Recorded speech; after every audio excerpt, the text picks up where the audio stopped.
best sophomore, non-quarterback sophomore season next year. I'm gonna go with for the best sophomore season. I'm gonna go with Deontay Banks, corner from the New York Giants. See, Deontay Banks' first rookie season, it was a good year, and what Deontay Banks brings to the table is phenomenal. He travels. He's a good lengthy corner. He can play with the best of the best. Now, even though they lost Wink Martindale with the blitzes and all that, the Giants' defense as a whole, as a group, is still one of the best defensive league. They gave the most turnover teams in the league. Deontay Banks can come in next year, be a phenomenal threat for the New York Giants. Talking about dude 6'2", 205. You can put him nickel, you can put him outside, you can travel, you can put him with the best of the best. Great ball skills. He's real physical as a guy. So I would lean towards Deontay Banks. Talking the New York Giants, they already guard the best of the best and do what he do as a corner. Even with his matchup against Garrett Wilson. Now you can say Garrett Wilson won some, but he had a very tough fight with Garrett Wilson. He won some battles. So him guarding the best of the best can upload him as a potential top 10 corner of the league, or potentially top 5, depends how much he grows as a corner.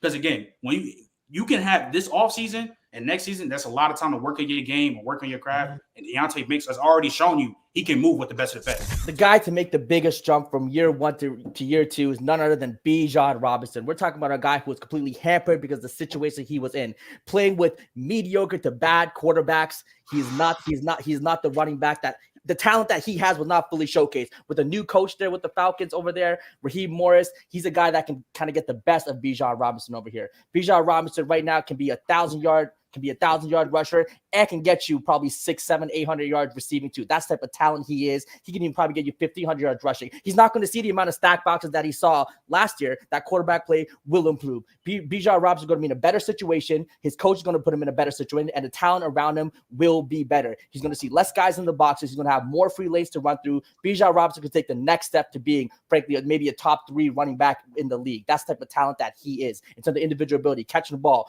breaking tackles, the speed that he has everything to succeed as an elite running back. Bijan Robinson is a guy that's going to take the leap and be kind of one of the premier running backs in the NFL. So Jalen, how do you know that the Falcons are going to take a quarterback? Because the most likely the top 3 is going to be Jaden Daniels, Caleb Williams, and Drake May. So who are the Falcons going to take? Because that's what the main problem with the Falcons. They need a quarterback.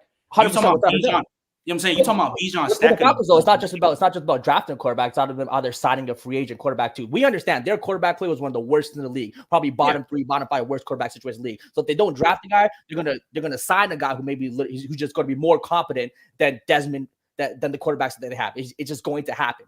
Now, in terms of which quarterback they can sign, maybe they sign a Kirk Cousins. They might go out there and sign a Kirk Cousins, the veteran presence to help that young team get not only Bijan Robinson but also Kyle Pitts. He's another guy that's being underutilized because of that quarterback play. Maybe a Russell Wilson. He's a guy that could jump in there, help these young quarterbacks. While maybe they draft a quarterback in the 2nd or 3rd round, they put behind him for a year. So they might not draft a generational quarterback right away, but they're going to sign a veteran quarterback who knows how to actually throw the ball, push the ball, and then maybe draft the 2nd, 3rd round quarterback, put him behind him and let him run. I hear you. I understand that. But you also, again, if you get a new quarterback, them weapons like Drake London and Kyle Pitts, they're going to use way more. So we don't know if Bijan's going to get a 1,500-yard season, because Kyle Pitts could potentially get a 1,200-yard season. Drake London can get a 1,300-yard season. There's so many weapons around them. I don't know if Bijan's going to get. I'll tell you right now, Kyle Pitts gets 1,100. If Kyle Pitts gets 1,000 yards receiving, Drake London, he's going to get at least 1,400 yards rushing because he's going to open up. If those guys get 1,000 yards plus receiving, you're telling me there's going to be no stack boxes. They're going to have to worry about Drake London. They're going to have to worry about Kyle Pitts. That's why I'm saying we don't know. We don't know if Bijan's going to go for 1,500 because there's so many guys.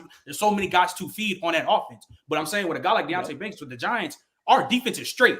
All we need is a quarterback, and with the quarterback situation that we have, the defense on the field so much time. If the defense has less times to get on the field, they're not less tired. So Deontay Banks gonna still go out there. Deontay is good. I just don't know how much he's going to get. He's already shown what he can do as a corner. Does he play around other elite guys on defense? That team is filled with other elite players on defense, right? So he had that one elite guy on defense. See, and he's phenomenal. But Deontay Banks one. But like you just said though, that defense is set. That defense is set. Yeah, the defense is set. It's a good defense. Like that offense is set. His jump is not going to be that much better because he already had a phenomenal year and the defense was phenomenal. They just have to maintain. Why wouldn't he not make a jump for year 1 and year 2? But his jump will always say we want to see consistency. If you get 2 years in a row, if you play in a great travel press man corner, you're going to get the jump for Bijan to make. I think is far greater because the situation around him and that quarterback play. It's the player choice way. Yeah, them boys don't get it started. The player choice way. The player choice way. Come and switch. listen to the play and try and wait.